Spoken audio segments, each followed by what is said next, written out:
Hello and welcome into a special edition of the Sports Buffet. I am not Wes Pruitt, but I am Blake Hogue, and I'm joined by Jonathan Sturdivant. And this is a special weekend recap, as you can call it, of the football weekend, and what a weekend it was.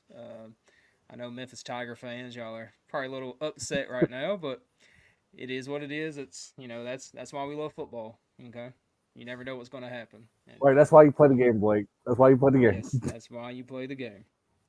We don't play it on paper.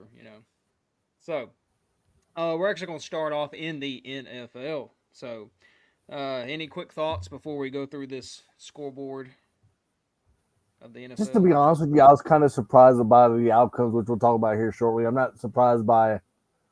I know it was going to take time for Bo Nix. Let me just say this: I got to give Denver Broncos a lot of credit before we actually do the scoreboard. The way they dominated that Tampa Bay defense today down in Tampa, just a total domination by the Broncos from top to bottom to give Baker Mayfield fits all day long, and just credit Bo Wallace. I know he didn't throw that many touchdown passes, didn't get a lot of yardage, but the Broncos running game showed up too a little bit for the Broncos. But credit Denver going to Tampa Bay and dominating that ball game. And we know Sean Payton's a great coach from top to bottom as well. It's just a matter of time how Bo Wallace will get used to the system, and I think he's definitely showing so far. Or Bo Yes, Nix. and I'm sorry. yes. So that was to me that was one of the biggest surprises of the day because Buccaneers were favored by 6. So uh, for Broncos to go in and I mean, just pure dominate like they did, and Nix, he was getting it done with his legs, on those 3rd and 1s, that little read option. Mm-hmm. He was just pull it and go get the first down. So, yeah, I keep looking up at the Sunday night football game. So yeah, 7-7 right now. So got a good one going on. Yeah, All right, and it we'll seems start like the off. Chiefs are still kind of struggling on offense a little bit. Yeah, but it's early. It's Is early in the Kelsey going to season. get more than one reception this time? Hopefully so. He's not on my fantasy team. So. He's on my fantasy. That's what I'm saying. And So we'll it's start not because off. of Taylor Swift. Yeah, we'll start off with let's start with Pittsburgh. All right. So the Yeah. Steelers get the 20-10 win over the Chargers. So now Herbert did go down late in, I think it was fourth quarter maybe, in this game. So, but it was a kind of back and forth game between these two, and Justin Fields, he's kind of, I think he's shown that he needs to be the starter. Even though Russell Wilson's hurt right now, but I feel like Fields, is the start will be the starter for the Steelers from here on out. Yeah, and I think that's a good thing also regarding the Steelers, real quick. Like you brought up, they won the game 20-10. And the thing is, I look at it like this: Justin Fields is learning from one of the best quarterbacks. I know this ain't the old Russell Wilson, but he's still a good quarter. He's still a good quarterback, one of the best quarterbacks of all time. People can say that. Still, well, not one of the goats of all time, but he's still one of the greatest of all time by just his Seattle days, and whatnot. But just the way Fields dominated, 245 yards passing, 1 touchdown. But hey, Calvin Austin, 4 receptions for 95 yards and 1 touchdown. And I think it's about time where the Steelers kind of noticed how much speed they got regarding Calvin Austin, not only at receiver, but also at punt return as well. Yeah, and I think there was some crazy stat to begin this game. Both teams, I think, completed 17 passes in a row between the Chargers and Steelers, and but Fields, like I said, he threw for 245 yards. So, like I said, I think he should be the starter here on out. And how about Pittsburgh starting off 3-0? I don't think a lot of people would expect that. Now, they probably, to be honest with you, with that craziness, how healthy Joe Burrow is, you never know the Steelers can probably win that division now. I know. All right, next we'll head on down to New Orleans, which I thought this was going to be a higher scoring game than it ended up being. But the Eagles sneak out with the 15-12 win over the Saints, the high-power Saints. The past 2 weeks the Saints have been putting up some massive offensive numbers. So they were held in check today by a tough Eagles defense. Now, offensively, the Eagles have some issues, but hey, in the NFL, a win is a win, no matter how you get it. Yeah, I agree with you 100% on that game, just because the way that I thought it was going to be like a high school, I thought it was going to be like a 24-21 type ball game or a little bit more, because the way that Alvin Kamara went off last week, and then the way that Mr. Carr finally showed up, it seems, also in New Orleans last week. Yeah. But yeah, total. I'm impressed by that Eagles defense. But the thing is about the Eagles right now, they're not capitalizing on that red zone opportunity at all. They're relying on Jake Elliott kicking the football, and also they're missing Mr. Kelsey on the offensive line as well. Yeah, and I don't know if you saw Kelsey was tweeting out during the game, and some fans were getting at him, and Kelsey was going back with him. So. Wow. But Hurts, he threw for 311, and Barkley added 147 yards on the ground. You would expect more than 15 points. Yeah, absolutely. Like we just talked about, they're just not capitalizing on the red zone. Yep. So and also, I know you love to go for it on fourth down, but when it's 4th and 2, and you have a chance to score some points, you got to take the points. Right. I mean, I know he loves, which they've had a high percentage of getting that 4th down conversion, but Kelsey's not there anymore to provide that push in the middle. So, but they did. Barkley had a big, I think it was a 67-yard run, touchdown run at the end to kind of seal it. But it was a great game to watch. It's kind of a chess match type of game. But anyways, now we go down to Tampa Bay, where the Broncos shocked the world, I guess you want to call it, win 26-7 over the Tampa Bay Buccaneers. Okay, Bo Nix had 25 of 36 for 216 yards. So I think that's for his third game in the league. That's pretty good. I know Auburn wishes they had some numbers like that. Oh yeah, at quarterback, but yeah, Tampa Bay, I don't know, they just look kind of out of sorts. I don't know, especially in the beginning there, they just couldn't stop the Broncos, and they went up early and never looked back.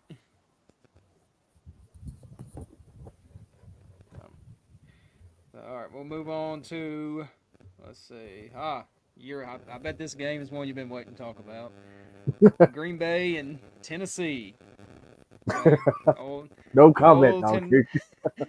Old Titans quarterback comes in and beats them 30-14.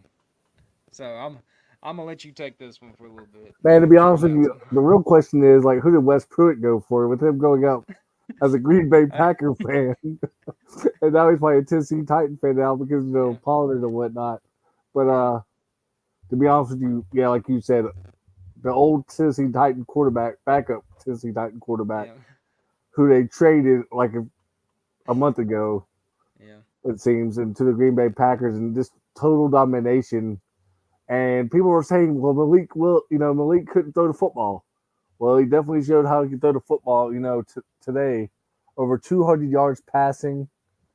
And to me, Will Levis is Will Levis right now. Let's just say that. I guess he's not drinking enough mayonnaise in his coffee. Who knows? Yeah. But long story short, man, he's killing them. The Titans in all 3 losses, and the Titans very well should be 2-0 right or 2-1 right now because of those dumb turnovers. 1 fumble loss today, sacked 8 times. Mm-hmm. Where was that offensive line that was supposed to be improved for one thing also for the Titans? But 8 sacks, 1 fumble loss for Will Levis, and then 2 picks, and then through the running game, not enough touches in my opinion. I know they were down like what 17-7. It seemed like after the first quarter. Yeah. But to me, you're not out of it yet until you're out of it, and you're basically can still use those running backs like you're supposed to with Tony Pollard and good old Spears. Yeah, and I'm a Jaguars fan, so I know how quote unquote competitive this division can be. So with the AFC South, so winning seven to 8 games could possibly win you that AFC South title. But Green Bay 2-1. I don't think people would have saw that, especially when quarterback got hurt first game. So shout out to them. All right, next we go out to Cleveland. Okay, where the Giants kind of get a surprising win over the Cleveland Browns. Okay, this is Neighbors from rookie out of LSU. He had a good game. Had eight receptions for 78 yards and 2 touchdowns. Daniel Jones had a great game, 24-34 for 236 yards and 2 touchdowns. And they get the win 21-15. Cleveland, again, just kind of out of sorts at home. These road teams are coming in and kind of dominating at other people's spots. Yeah, total domination. That's all you really can say. And that Giants offense really has not really been up to par. But credit them for dominating without Nick Chubb, and they got a good road win for the Giants. And I think it's safe to say that Sam Darnold has found his spot finally in the NFL as Minnesota gets the convincing 34-7 win over probably one of the top 5 teams in the league in the Houston Texans. Darnold threw for 4 touchdowns, 17-28 for 181. Jefferson had 81 yards on 6 catches and 1 touchdown. CJ Stroud threw 2 picks and 1 touchdown. And Diggs had 10 catches for 94 yards. So, wow. Yeah. Yeah, total domination by Sam Darnold. And for the people that picked him up in fantasy this week and they decided not to start him, I think they did the right thing by not starting him. But now I bet they regret all the points that they gave up in fantasy, not to play him at all. And then the quarterback matchup of the day happened in Indianapolis. Okay, Chicago at Indianapolis.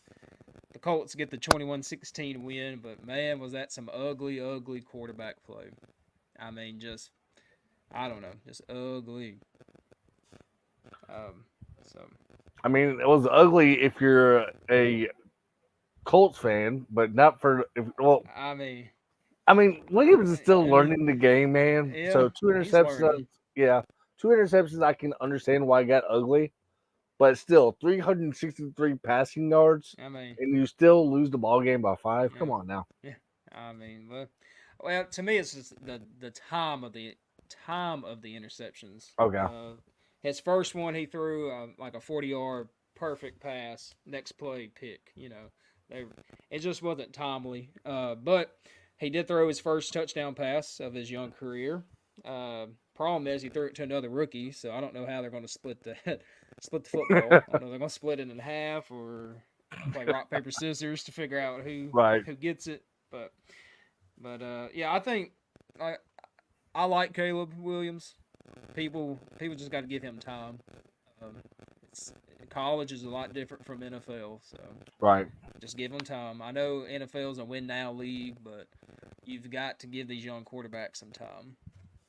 And Arizona's in the same boat. I know they struggled today on offense, Hmm. but they're slow. I think if they give him another maybe like 3 or 4 more games or whatever, they could definitely see a little bit more improvement for him.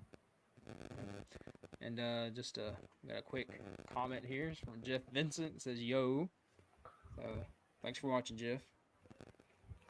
Yeah, he got to see the Western Kentucky and Toledo game, which was kind of Yes, interesting yes, yesterday. yeah. So that was So yeah, that was basically when when Toledo went into Mississippi State last week and did did what they did to them. So all right, next is one I almost tell you I'm glad I did. I almost put this team in a parlay, and that is the Las Vegas Raiders.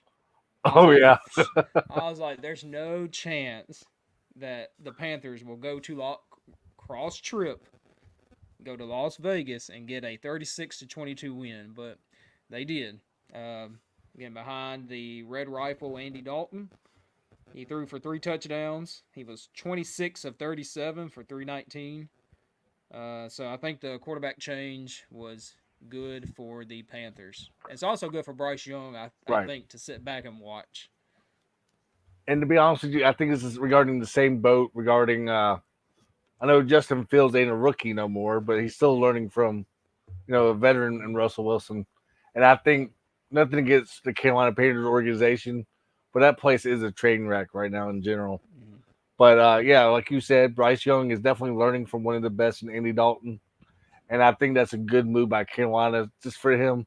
Just relax and calm down and learn from Andy Dalton a little bit because he's been in the game for so many years. And like you said, the way that the Raiders dominated kind of on offense last week, and then to lose this game Mm-hmm. on your home turf on top of that, I believe it was. So yeah, Yeah. Mm-hmm. And then, all right, next we'll go up to Seattle, which I don't think anyone expected a game out of this, but Seattle wins 24-3 as Tua is in. He's been placed on the IR with his concussion, so uh, you know Seattle kind of dominated. Skylar Thompson, he did what he could, 13 of 19 for 107 yards. Honestly, Miami should be 0-3. Uh, that first week they played Jacksonville, and Jacksonville just kind of fell apart. And Miami won on the last second field goal. So honestly, Miami should be 0-3. And with all, I mean, I know Tua's out, but you've seen what Scholar can do because he's played with Tua hmm being out, and sh- to me they should have went out and got somebody because they know Tua was going to get hurt at some point. So for them to keep Skylar Thompson is just kind of a disservice because Tua has a concussion problem. I mean we hmm all know that. So again, I think this is all on the Dolphins front office for not going out and getting a veteran backup quarterback. I mean, me personally, why did you not re-sign Ryan Tannehill? Yeah. Yep. Hey, he's worth a shot. He's worth a shot. Mhm. Yep. Yep. He did. And I Hey, want. He did well in Miami. I liked him while he was a Dolphin, and then I liked him while he was a Titan. But I felt like when he was a Titan, it kind of like the playoffs. Like Yeah. he just didn't win the big game in the playoff. But who did? Who hasn't really won the playoff game in Nashville either? So Yeah. And Michael Posey, I see your comment, and we will get to that here shortly. It's that ain't about gonna happen. but I mean, I have unbiased thoughts. I don't know if his Yeah. are, but we will get to that. All right, next. Now this game ended up being closer than what I think it should have been. That is, Ravens beating the Cowboys. How about them Cowboys? 28-25. Hey, Christian Johnson, great effort for your Cowboys. Just feel a little bit short. Yeah, my brother's I'm a Jaguars fan. My brother's a Cowboys fan. So we we when the Cowboys lose, I text them see if everything's all right. But they just signed Prescott to that huge deal, so they're stuck on him. Um, but that defense is a huge question mark, and you got too much talent on that defense to hmm not hold these teams. But Lamar Jackson he's a pretty good quarterback. So and add Derrick Henry in with them, and it's a pretty lethal combination. Like you said, Michael Parsons is just too much talent for them to be that bad right now. And they were, I don't know if you got to watch the game, they were running at him. Oh wow. Yeah. Like the first touchdown, it was a run by Lamar, kind of a Hmm. quarterback sweep type thing. They ran to his side. So. And then Lions and Cardinals.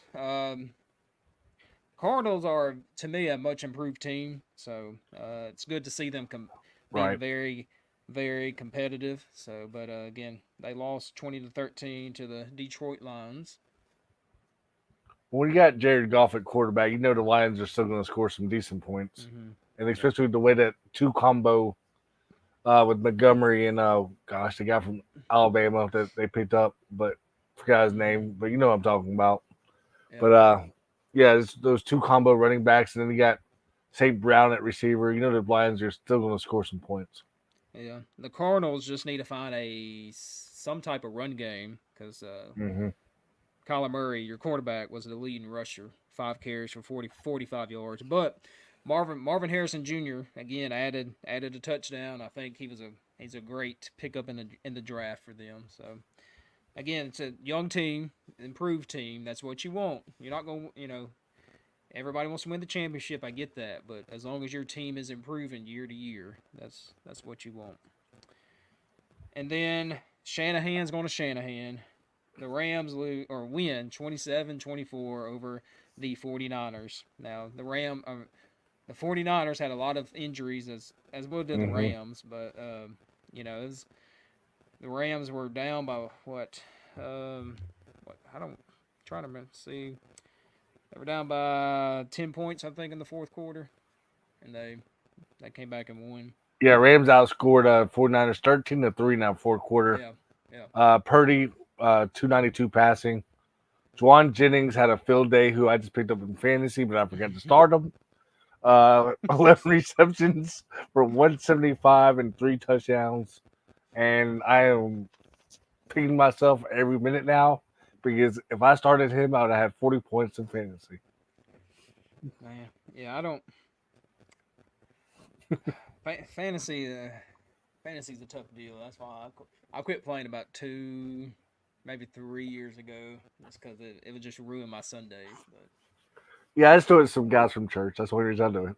yeah, So Kansas City just kicked. So Atlanta's up 14-10 right now. 2:43 left in the second. So I mean, got the a got a Falcons are good doing one. pretty well on short week, too. Yeah. hmm And then we can talk about the Thursday game. I don't know if it was talked about on Friday's Sports Buffet show, but the Jets dominate the Patriots 24-3. So And then that's kind of expected because you really don't know how. I mean, Rogers and Bryce Hall showed up, and Aaron Rodgers in that game. yeah, But the Patriots will be okay in the long haul. yeah. And then tomorrow night is a special doubleheader Monday Night Football, starting with the Jaguars and Bills, and then later in the night is the Commanders and Bengals. So you get 2 football games tomorrow. So should be should be a fun night. Yeah, it Not should for be. me because I'm a Jaguars fan, so I it's mean, gonna that be game depressing. that game's gonna be interesting. Just the way that the Yeah, Buffalo, Bills have been struggling on offense, yeah. but maybe Trevor Lawrence will help you out. But there's no running game in Jacksonville either. No, nope, not at all. All right, so we're gonna go to some comments real quick before we switch over to um week 4 in college football. So let's talk about this real quick. All right, Michael Posey says Tigers to Pac-12. Now, I understand it doesn't make sense logistically, Hmm. but don't you think it gives Memphis, the brand of Memphis, more exposure, like, and more money? I know flying and all that's gonna cost money. I Right. get that, but like, I'm sure they can get a better media deal with Pac-12 being in the Pac-12 than they can being in the American Conference. I mean, you would hope so. I mean, but I mean, the teams going into it are not like, oh, your Oregons and your yeah. UCLA's, you know. I mean, you would hope so, just because I'm thinking in the long haul. After West had Tony on, whatnot this Hmm. past week, and I'll be honest with you, after hearing some reports now that Cal and Stanford might leave the ACC after 1 year and definitely come back per se. I mean, okay, for example, right now, the Mountain West per Pac 2 or whatever you want to call it. Yeah. I thought in 2 years that the Pac 2 and the Mountain West were merging together no matter what. So maybe that held off, I guess. Maybe I don't know what the latest report is on that, but that's what I thought was happening in 2 years. But right now with the Mountain West, the only times that you might see them are on TV are either like on True TV or something like TNT or Hmm. something similar to that, or even on the CW30 per se as well, because or even CBS College Sports. Yeah. But I don't know, man. I just if you can get it somehow worked out regarding like ESPN, I know that's going to be tough because the SEC now are on Yeah. ABC and ESPN channels. Yeah. Yeah. But well, shoot, bring back the Pac 12 channel. If they Hmm. do somehow get these games or get these other teams like they're talking about, like with Memphis, South Florida, Tulane, and some others. But the thing is, like you brought up, to be honest with you, I'm 50-50 on it right now. I don't know why, but I am. If it happens, I guess so be it. But I really think if that Florida State and Clemson do leave, the ACC will be calling Memphis in general. And that's one reason I think if Memphis does stay in that American is because the court system in the spring are definitely going to rule for like what do they decide to do? For Florida State and Clemson. Yeah. Think about it from a basketball perspective. If we do go to that conference, I mean Boise State is an okay basketball team, but Fresno State, year in year out, average. Colorado State, they got better. But like you brought up, football traveling cross country would suck for the fans for one thing, because yeah, people can get off work on Fridays, but like me and you, for example, we can't leave Hmm. work unless we really Yeah. pay off on a personal day or something like that, Hmm. or a sick day or something like that we can use. Because think about it, like Tony brought up, some of these airports don't have direct flights into their Yep. city, Mm-mm. or not even direct flights, but not even a big enough airport where they use like Delta, Southwest, and all of them. Like Tony brought up, Corvallis is not even a big enough airport. You would have had to fly into Portland and drive 2 hours to Corvallis. Yeah. So from a traveling perspective, I think it would be horrible for the Memphis fans if that happens. But I still think in the long haul, the ACC will be calling eventually, because I really think if Stanford and Cal do leave, like they're talking about maybe leaving after 1 or 2 years, Memphis will be that first phone call for the ACC. I really do. Yeah. Yeah, it's gonna be. I think we're gonna see how bad the travel is in the Big Ten this year Yeah. regarding non football schools.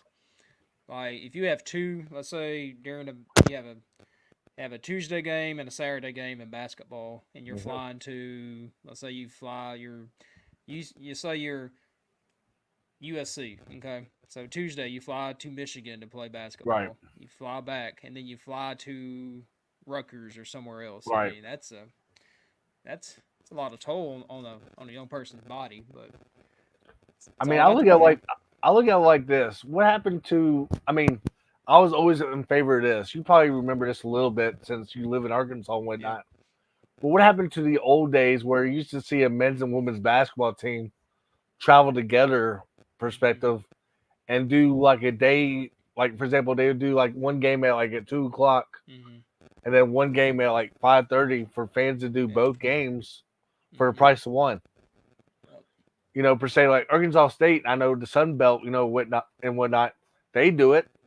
So Yep. why can't I'm not saying I mean, why can't you see bigger conferences do that in general, especially right now, like you brought up, California flying all the way down to Tallahassee yesterday for like, you know, a volleyball match. Really? Come on now, or something like that, or even a soccer match per se as Yeah. well. But Yeah.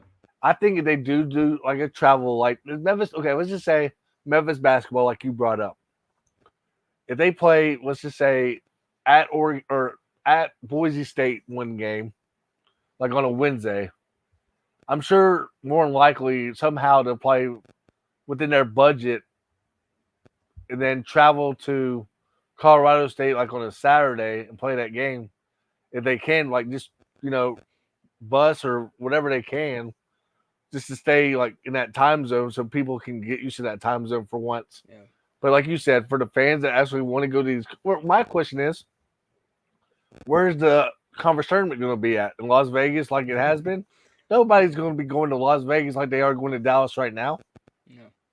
The American Conference Tournament being in Dallas, to me, well, Dallas Frisco area in general, is still a joke. You should have it between Memphis. I mean, me personally, I like a rotation between Memphis, Dallas, and Birmingham, and maybe Little Rock because of the old Verizon Arena that they have in Little Rock. Mm-hmm. Yep. That's just my personal preference. Yep. Yep. Yeah, it's that's a conversation I'm sure is being had daily with these conference realignments. But yeah, it's I from outside looking in, I mean, I think Memphis will be in a bigger conference at some point. Like I said, whether it's the ACC or the Pac-12, but Mm-hmm. ACC makes more sense. But we just never know. And then Jeff Vincent chimes in and says, "Go Tops." I'm assuming meaning the Hilltoppers, right? Right, yeah. He said go Tops because the Tiger sure did suck it up yesterday. But yeah. So let's dive into our week 4 recap. So Jonathan, what's one game, maybe your top game that stood out to you? My top game that stood out to me yesterday, well, over the week in general, Yeah. was the way that Miami dominated against South Florida, 50-15 in that second half, where the score at half was only 22-15, Miami, and then they just, I guess Miami just like, okay, guys, we don't want South Florida to spoil our top 10 ranking, and yeah, Miami won the game 50-15. So the total domination by Cam Ward, 404 passing yards, 3 touchdowns. I really thought this would be a closer game, just because I thought the way that South Florida competed against Alabama and just fell apart in that fourth quarter against Alabama. But Miami, maybe they are back. They're 4-0, 2-0 in the ACC, and they're top 10 still in the nation. So that was just, I'm just surprised by the score more than I'm surprised by the outcome. Yeah, it was a very competitive game at first. I want to say South Florida scored and they did an onside kick and like was this close to getting it back. I mean, it was a perfect kick, but yeah, my game is out of the SEC, and that's Tennessee Oklahoma, which with it being a 25-15 score is not that it wasn't a game at all. All right, Coach Heupel, he kind of pulled his foot off the gas a little bit. I think he didn't want to embarrass Oklahoma, being True. he won a national championship there, so he knew the game was in hand and just kind of let off the gas a little bit. But yeah, Oklahoma got a little taste of SEC football. They're going to be looking for a new quarterback, possibly. I don't know. Jackson Arnold, he got benched, and I don't know. We'll see. Now it's interesting because they play Auburn this week, so At two Auburn, teams too. two teams that don't really have a quarterback. So, but yeah, just kind of Oklahoma's first taste of the SEC. Now game day was there. It was a great atmosphere. Oklahoma found out that SEC teams like to travel because they were complaining that there was too many Tennessee fans in their building. But that's what happens in the SEC. We fans that do like to travel, which is good about the we just talked about the Pac-12. you know, at least the SEC's in the Southeast. You know, it's in a Right. region. You know, where these other conferences they're across the country. You know, so fans do have more opportunities to travel and make it to the game. And with it being a night game too, that kind of helped the Tennessee Hmm. fans too, because I think if it would have been like a 3 o'clock or 11:30 game in the morning, you probably wouldn't have seen that much orange. Hmm. But the way that I think ticket prices kind of did go down where people could afford it also throughout the week. Hmm. Because when I first looked at it, dude, you couldn't even buy a ticket for like, I mean, you could buy a ticket, but you would have paid at least $300 for them. Yeah, and yeah, and another thing that stood out, and as much as I hate to say it, you know, because I'm not a fan of Dion, but you know, Colorado showed some grit in the fourth quarter. They could have just folded up and said, "All right, we'll just take this L," but no, they Sanders manned up through that pass with the final seconds, and then Hunter calls that huge fumble Hmm. at the goal line. So you know, hey, maybe this could be a turning point. I don't know. Their offensive line is still very suspect, but they did beat Baylor yesterday, so you know I have to give them props for doing that. And I think Dave Aranda's seat got a little bit warmer again. I really do Yeah. think just because the way that you lost that game, Hmm. and Dave Aranda's a defensive guy for one thing, also. But how do you not have that many people deep in that end zone? Or Hmm. me personally, push the kid or something before or do like a pass interference or do Hmm. something Yeah. for them. Because think about it, one if they get 1 second left on the clock, per se, and then they beat you like another 15-yard penalty. So be it. Like Yeah. you kids can't lose on like a 45-yard bomb like Sanders threw. Yep. But another domination team that stood out to me was BYU over Kansas State. Total domination. Hmm. I did not expect that at all. I really thought Kansas State, I know BYU is always a tough place to play at because you get the altitude, and whatnot. But just the way BYU dominated 38-9 in that game and held Kansas State to 9 points, and I'm like, dang, and that's BYU's 4-0 in their year now, and then Hmm. of course Kansas State 3-1 and 0-1 in the conference. But yeah, BYU dominating 38-9. And one last thing on the recap, I think Utah is in the driver's seat to win that Big 12 championship. They went into Oklahoma State and beat them with a freshman quarterback. So, um, I hate to see Oklahoma State lose because they beat Arkansas, so it just kind of helps Arkansas out a little bit. But, Mm-hmm. but you know, I think, you know, I think, uh, I think Utah, like I said, they're in the driver's seat. But we know how Utah is; they could slip up and lose a game that they're not supposed to lose. So, Yeah, absolutely. But I think don't forget about UCF and Gus yeah. Malzahn. Mhm. They got Colorado this week Yep. coming up. Mhm. Fox, the NFL, or not the NFL, but the College Fox show is going to be down in Orlando, and it'll be kind of interesting how UCF capitalizes. Excuse me. That this week is a true road test for Deion Sanders and the Colorado Buffaloes going into another hostile environment in UCF. But yeah, my last game, to be honest with you, before I talk about it, Mhm. I want to give James Madison a lot of credit too, being Oh 70 yeah. to 50 Mhm. over North Carolina, total Yep. domination in that first half. But Yep. I know Houston Cougars were finished like 12th or whatever predicted, the conference this year toward the bottom. But having 0 points against a Cincinnati team that you're familiar with from the American when you were an American back then, when Coach Fritz was at Tulane, and you're kind of similar from kind of familiar with them a little bit. I know it's a different coaching staff at Cincinnati, but the score 0 points at Cincinnati is not a good start for Coach Fritz and the Houston Cougars in that conference. He's had a huge turnover in the Atlanta game. But yeah, 34 to nothing. That was about ugly of the week because I really thought Houston would put up a better fight against Cincinnati. And dude, 92 yards passing on for Houston. and that's really unheard of when you got Coach Fritz being your head coach at Houston from his Tulane days. Yeah. So before I'm going to bring up the AP poll next, but before I do, Okay. any quick thoughts on the Memphis Tigers?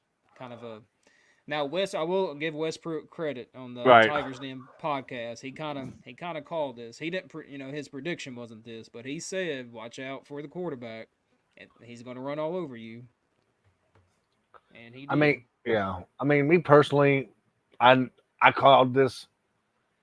I didn't do a prediction for the Memphis with West at all this year regarding Yeah, scheduling. Because I mean, we did by messages back and forth, yeah, but I really thought, to be honest with you, this game for Memphis could have been a trap game just because one, you're coming off a Florida State team that you beat. I know people are saying, well, if we beat a 0-2 or yeah, now 0-3 Florida State team, but when you go in that environment and dominate the way you did on offense, like controlling that clock against Florida State and just total domination on defense against Florida State by holding them to 12 points in a good environment down in Tallahassee.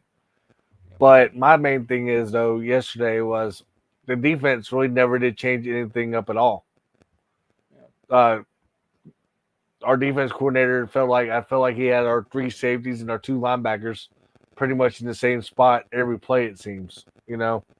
And like Wes brought up, the quarterback play is different in this type of offense regarding that triple option. And I really do think you got to give Navy a lot of credit. Yeah, the quarterback, 6 touchdowns, like 4 running, over 200 yards running and 2 passing, and you just total domination for the Navy. yeah, But Memphis did everything in their power to get back in that game in that fourth quarter, and the onside kick worked out perfectly. And then Seth throws that pick six at the end of the game with about 30 seconds or so left in the game.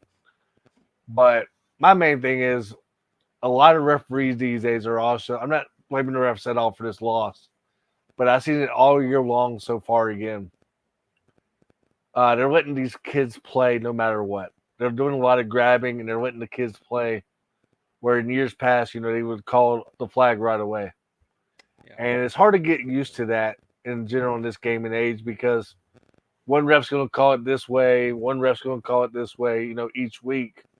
Or heck, even the line judge might call it different than the backside judge or something like that per se as well. mhm, But yeah, plus you can see a lot of chirping on the side on the field these days too regarding teams, and I really think with the chippiness that was going on in that game regarding Navy and Memphis, because one, it was an important conference game for both teams, yes, but you see a lot of chippiness going on as well in college football these days. But credit Navy, they played hard, they deserved to win that ball game. And as a Memphis fan, I didn't predict this game as a loss, but I knew this game would be a trap game because Navy was coming out that bye week and the way that you dominated in Tallahassee the week before. Now you got a team in Middle Tennessee coming to town.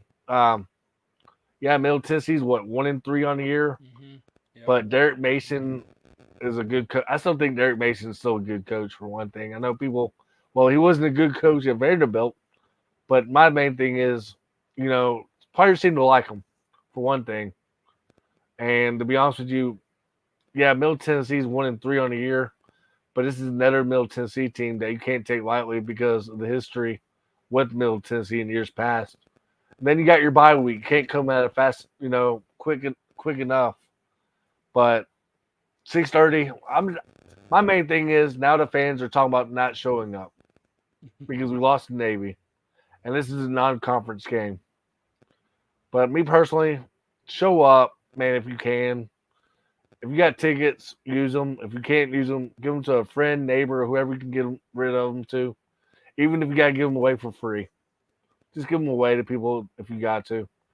Because I'm afraid right now they're going to be saying, okay, well, there's going to be 18,000 people there because we lost the Navy, and the game's at 6:30. I'd rather just sit home and watch it on TV on ESPNU. And guess what? Georgia, Alabama play at the same time. yeah. I can watch 2 football games at once, especially on YouTube TV, Blake. I know. I love YouTube TV. So now they're going to be like, okay, we can watch the Georgia Alabama game and watch our Tigers at the same time. Yeah. Mhm. So Yep. I don't know, man. It's just tough to see that because you see a Navy team score 56 points on you, and they dominated from top to bottom in that game. And it's just a Navy team that you're so used to controlling that clock. They weren't in no hurry yesterday. That quarterback, whoop, whoop, whoop. So you know how it goes with Navy. Oh yeah. Yeah. All right, gonna look ahead to what I'm calling week 5. It may be week 4, week Z. I don't know. We're gonna say week 5. Uh, so there's a few changes in the AP poll. So I'm just gonna go down the list. Texas is number 1, and Georgia's number 2. Ohio State's 3. Alabama's 4. Now here's where the changes happen. Tennessee jumped over Ole Miss to get to number 5. Ole Miss went down to number 6. And Miami 7, Oregon 8, Penn State 9, Utah went up 2 spots to number 10. So any thoughts on that top 10? I mean, are they doing this because I mean, hang on a minute. Let me ask you a question. Who's had the better schedule, Tennessee or Ole Miss? Because the way that I know Tennessee's got the better schedule, Yeah. but North Carolina State played like garbage again yesterday without their starting quarterback. So do we really know how good North Carolina State is going to be this year because of that? But I guess maybe that Tennessee jumped because of the strength of schedule. Yeah. But I don't know, man. Like, Ole Miss is still fun to watch on offense right now, and so is Tennessee. But I think Tennessee definitely deserved it because Tennessee played Oklahoma and did do domination on defense and a little bit of offense until that late touchdown for Oklahoma in that fourth quarter. That's why you got Tennessee over Ole Miss. Yep. Now, these next spots is where it gets, to me, interesting. But 11 is Missouri. They went down 4 spots. You know, they had I think it was double overtime. Oh, they should have because the way they struggled is Vandy. Oh yeah, I'm with you. And then last week at when they played Boston College, it was a little bit of a struggle too. Now here's one I do not agree with at all. Michigan went up 6 spots to number 12. Number 12. Yeah. I mean, Texas went in and dominated them. I mean, but it's still kind of early in the season, so. And if Southern Cal didn't turn the ball over, they would have won that game. Yeah. And honestly, if we're being real, the AP poll is not the poll that matters. It's the playoff poll. So, but it's just fun to look at. Then USC dropped down 2, just below Michigan at 13. LSU, again, LSU went up 2 spots to 14. I know if you look at the final score, you think, oh, they dominated. They did not. 7-17 at one time. Louisville at 15. They went good up 4 win spots. For them, by the way. Number 16 is the Fight Irish, and they struggled again early. I mean, they pulled it out, but yeah, Miami, Ohio gave them a good game in the first half and just ran out of gas. And I'm going to say a bold statement here for a team that ranked 17th. This team is going to finish 11-1, and that's Clemson. And it's going to be a very interesting, topic. But hey, speaking of travel, real quick, Stanford played at Syracuse, this past weekend. Yeah. I think it was Friday night, right? Yeah. So. Yeah. Does Stanford really have to go all the way back out to California, especially the equipment truck and all that? Yeah. Does it really got to go all the way back out to California? Because now they got to play at Clemson. Come on. Yeah.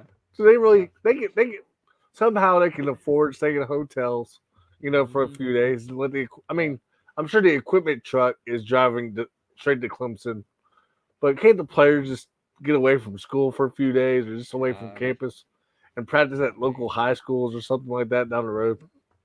Now this probably be mean to some schools, but at Stanford they actually care about academics, so I'm sure they want their students in class. Okay. There's a thing called online. send me my homework on my email. But that's what the Chargers did. They played Right. Carolina. They stayed on the East Coast. I mean, so it's nothing. I can see them doing it. I don't. I mean, we'll have to look and see if they did that. But Yeah. 18 is Iowa State moving up 2 spots. Domination against 19, Arkansas State.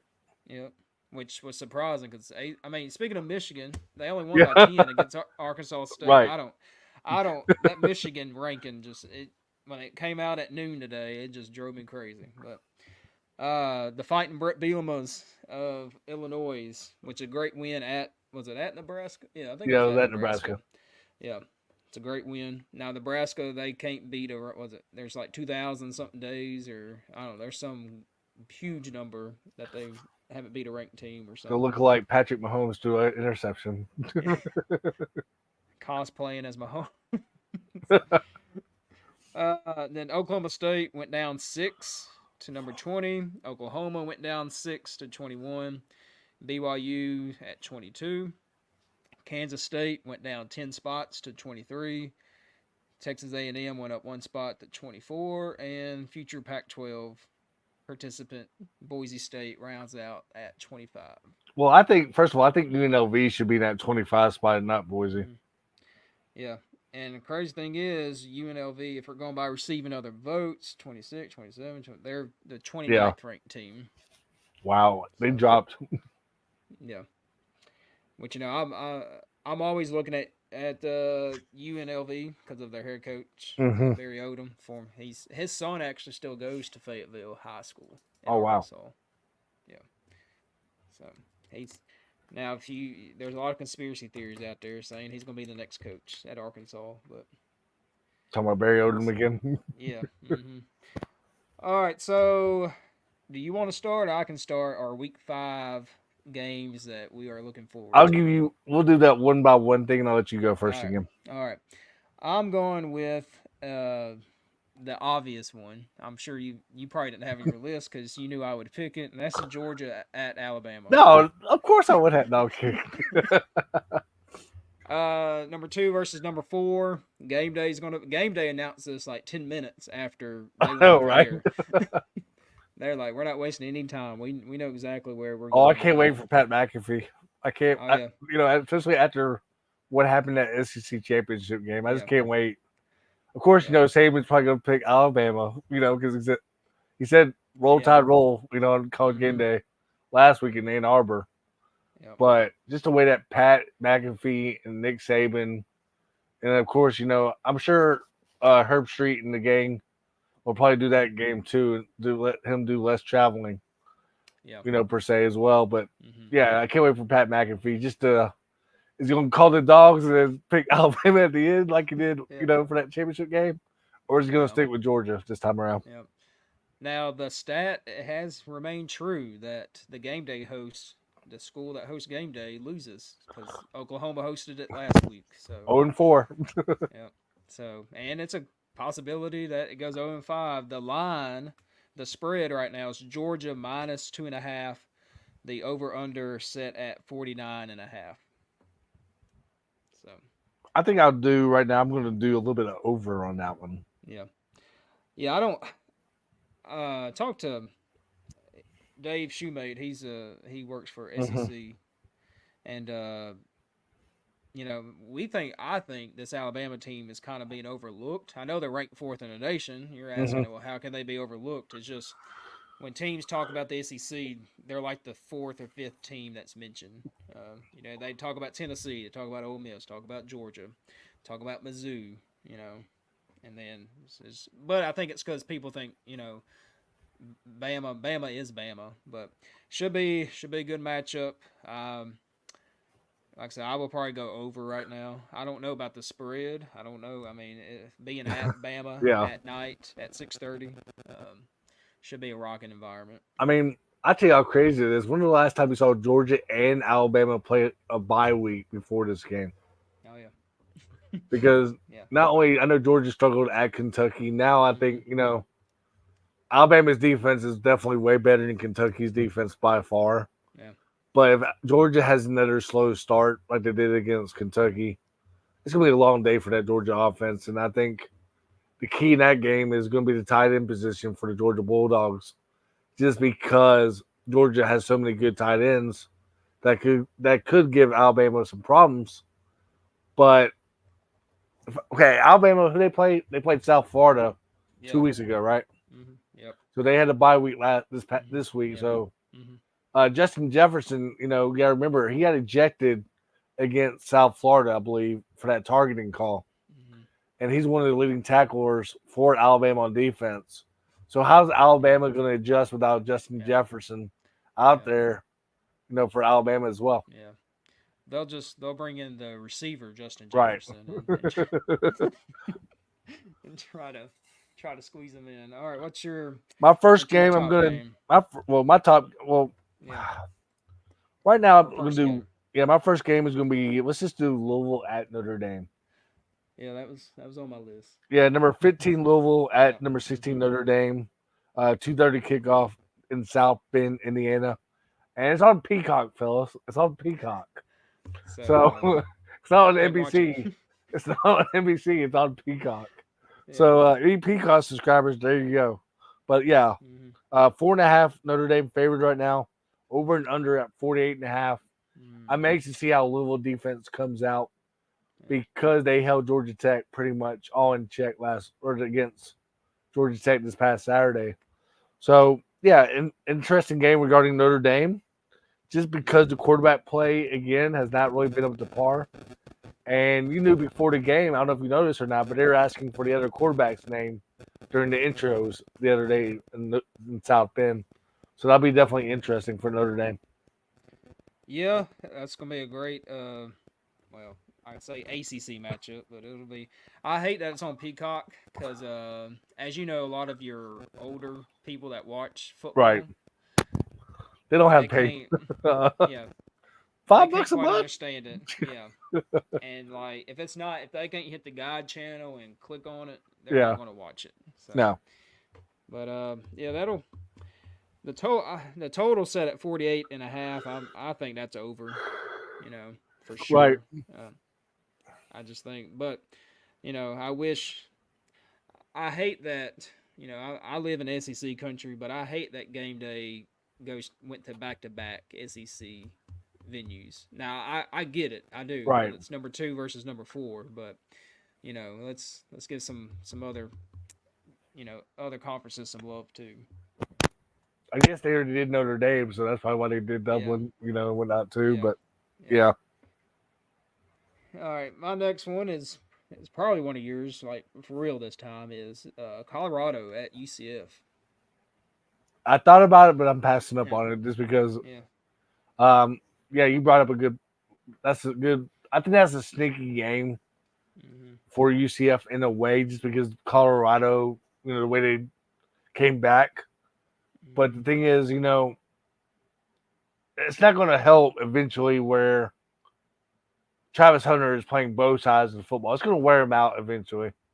yeah. And it very well could wear him out this week down in Orlando because of humidity, whatnot as well. Now Vegas is going to love this game. I don't know if you've seen the spread, but Let me try to see if I can find it. I want you to take a guess at it. Okay. Last time, I'm going to say, Yeah, I'll say UCF favored by like 8. yeah. They got UCF by 14. Oh, that's a lot.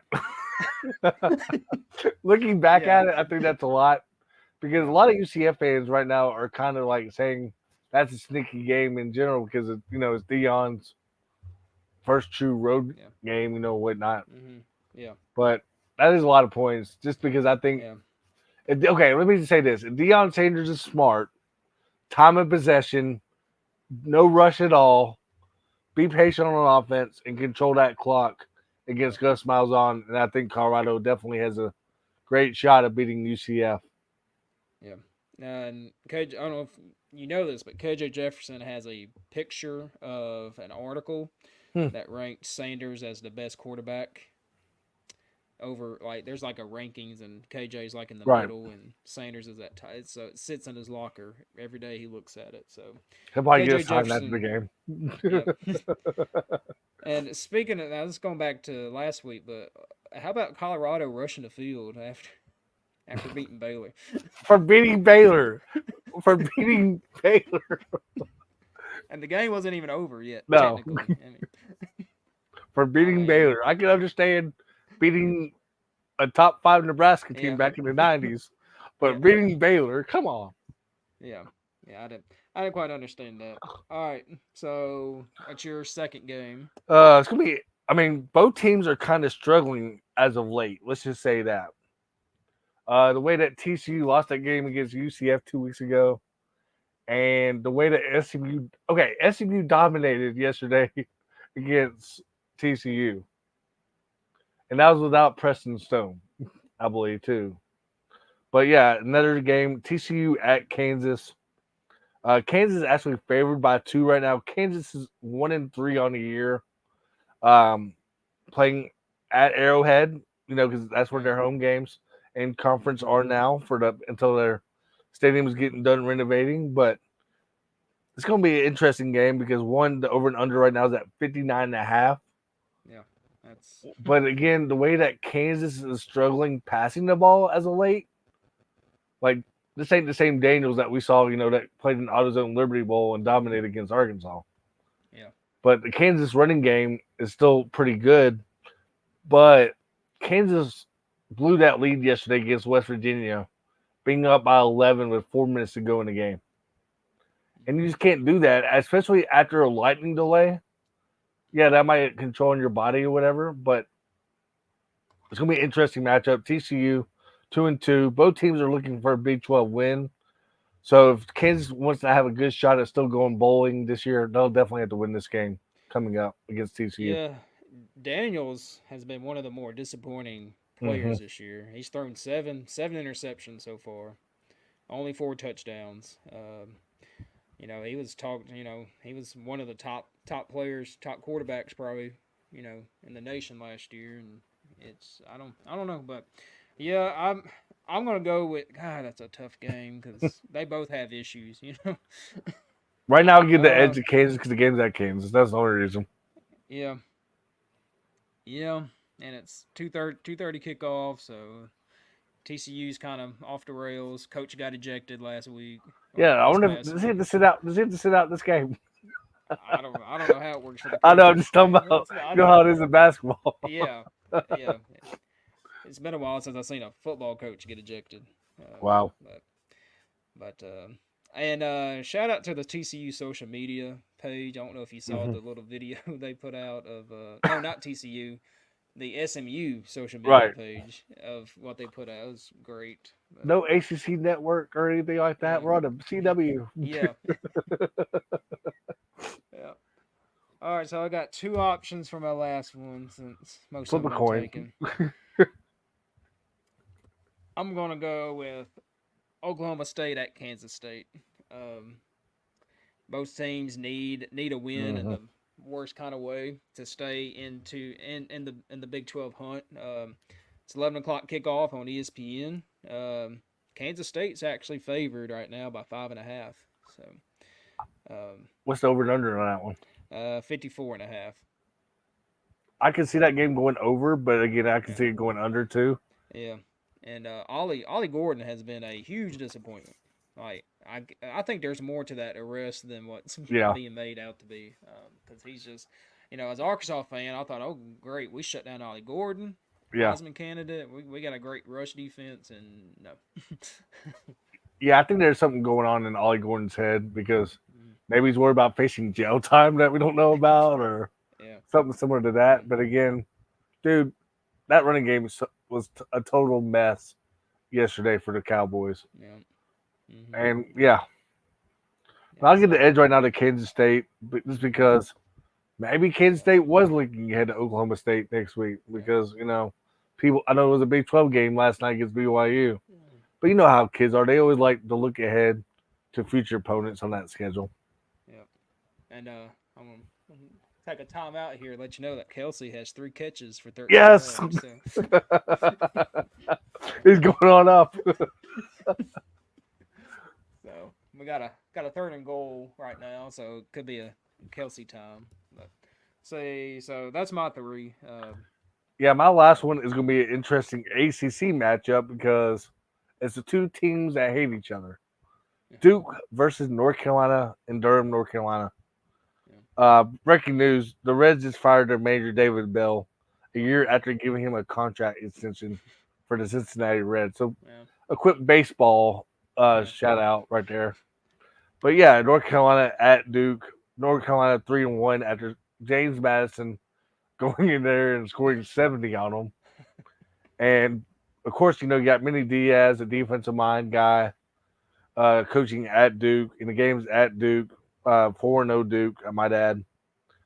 But rushing the football for North Carolina is 221 yards on the ground per game.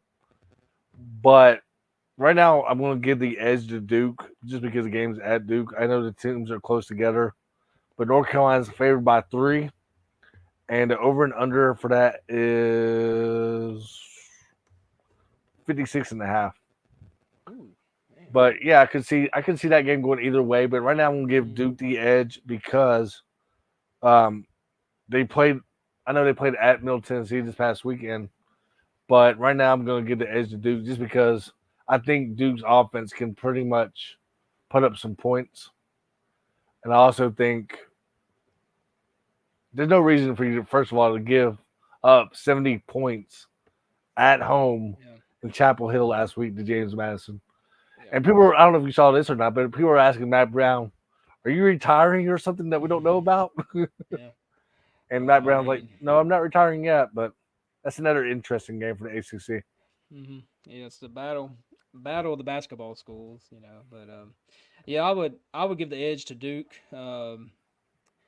If North Carolina loses this game, it's going to be a gut punch, because it's for one, it's their crosstown rival.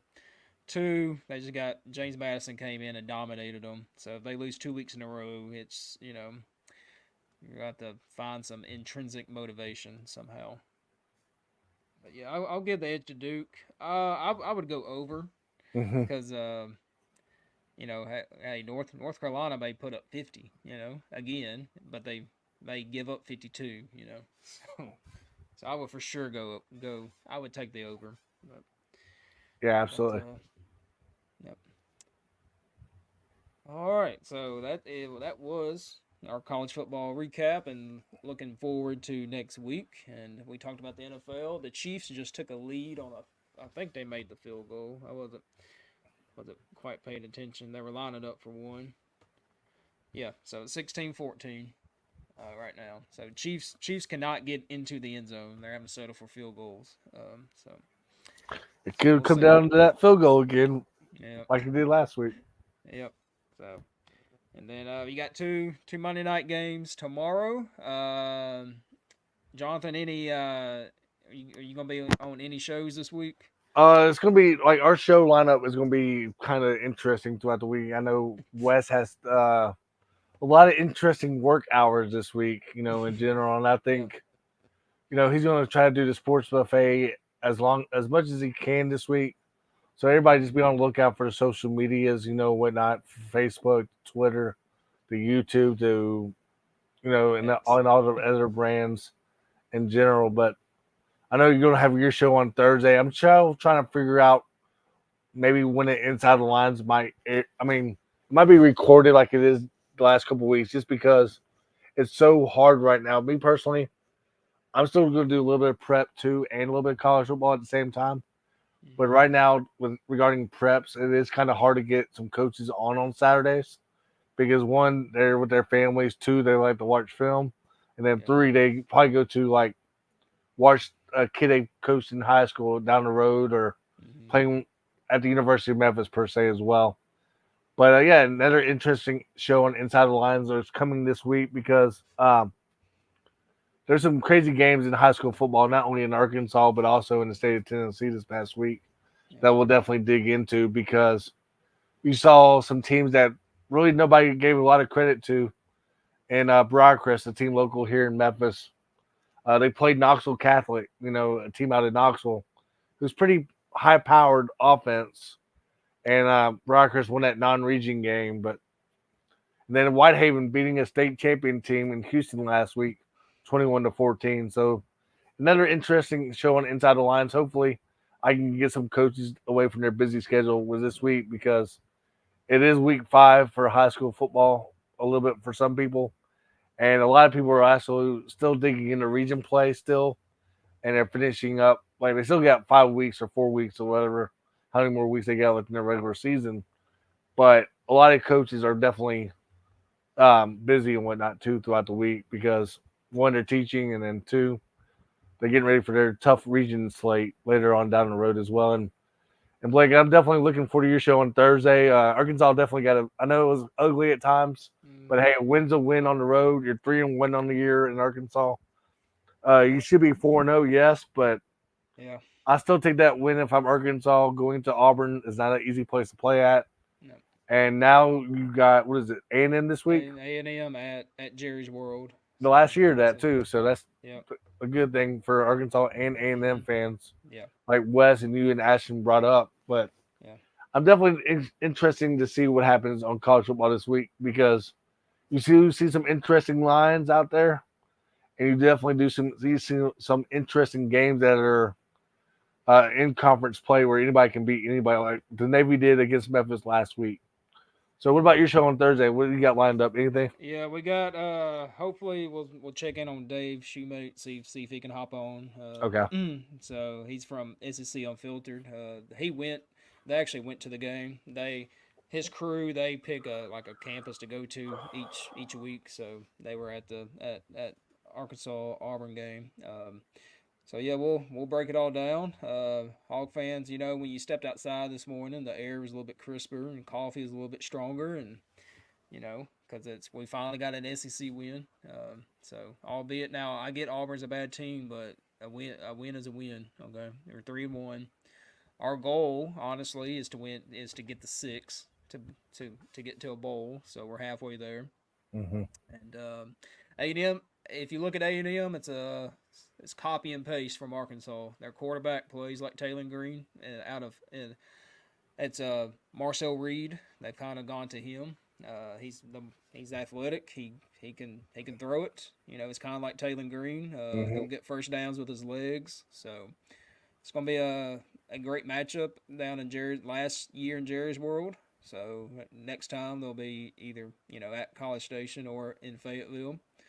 So it'll be a good time, and I'm not looking ahead, but I've seen on Twitter, if Arkansas wins this game, they'll be 4-1 going into playing Tennessee, and game day might be 3 weeks in a row going to the SEC team. Interesting, very interesting. Because that was my next question for you, right? Yeah. What game time do you think that very well possibly could be? I know we're talking about they'll probably announce it tomorrow and whatnot. Yeah. But I think right now you're going to have it either at 2:30 still, or 6 o'clock. But me personally, I think you have a better shot at beating Tennessee at 6 o'clock than you do at 2:30. Yeah, I'm looking up. I don't know if you know the SEC. They release game time windows this year. Right. So I'm trying to see what the window is. I think it's either 2:30 or 6 at last check. Yeah, but now you're playing 2:30 again this week, which old school SEC fans know 2:30 is the prime time spot. It's not 6:30. Right. 2:30 used to be that CBS game that everyone looked forward to. But yeah, it's in between 2:30 and 7. So could be a 2:30 game again, or it could be a night game. But a night game in Fayetteville would be nice against Tennessee. Now Tennessee's going to whip our what, but don't say that. but it's going to be a great time in Fayetteville. I know somebody that Arkansas to beat Tennessee this year. Yeah. So yeah, I know. I don't know what he was doing while he's making that prediction. He's thinking Nico is not going to play well at all in his first Nico true road atmosphere. Yeah. But Nico definitely showed up to his compassion yesterday, and it's going to be interesting, like you say. Another thing is, I'm going to ask you a question real quick because I saw where Hunter Yurchak got asked this in Memphis. I know we've been talking about it for weeks and weeks and weeks. But in the long haul, if I'm Ed Scott at Memphis, keep that game in Memphis next year against Arkansas. take advantage of that. I know we got 32,000 seats in that Liberty Bowl right now, Mhm. but you cannot pass up Arkansas coming to Memphis again because one, you're owed a game in Memphis.